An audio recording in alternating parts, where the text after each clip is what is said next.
শিলাইদহ ভাবে আপনি ওদের, জোড়াসাঁকো ভাবে আপনি এদের, বিশ্বভারতী ভেবেছিল জর্জ বিশ্বাসের নন, আপনি তাদের। রবীন্দ্রনাথ, আপনি আসলে কার? যুদ্ধের সময় ট্রেঞ্চের মধ্যে শেষ নিঃশ্বাস নেয়ার আগে এক তরুণ কবি ভেবেছিল আপনি তার।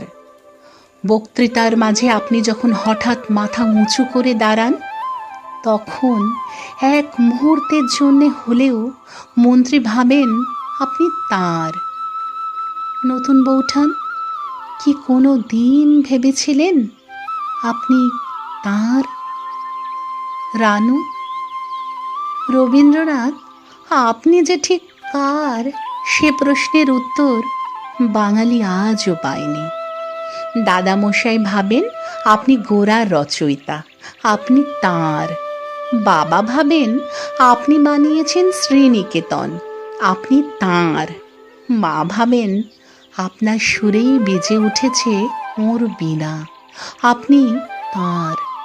ভীরু কিশোরী যে মুখ ফুটে বলতে পারেনি, শুধু চিরকুটে লিখে দিয়েছে, হাতখানি ওই বাড়িয়ে আনো, দাও গো আমার হাতে, ধরবো তারে ভরবো তারে, রাখবো তার সাথে। সে মনে করে আপনি তার। আর কফি হাউসে টেবিল চাপড়ে রাগে তরুণ ঘোষণা করে আপনি আসলে মাত্রাবৃত্তের। যতজন বাঙালি ততজন রবীন্দ্রনাথ। শুধু একদিন শিলাইদহের রবীন্দ্রনাথ আর জোড়াসাঁকো রবীন্দ্রনাথের, বিশ্বভারতীর রবীন্দ্রনাথ আর জর্জ বিশ্বাসের রবীন্দ্রনাথের, দাদামশায়ের রবীন্দ্রনাথ আর বাবা রবীন্দ্রনাথের, আওয়েনের রবীন্দ্রনাথ আর মায়ের রবীন্দ্রনাথের, ভীরু কিশোরের রবীন্দ্রনাথ আর রাগী তরুণের রবীন্দ্রনাথের দেখা হয়ে যায়। সেই দিন 25শে বৈশাখ।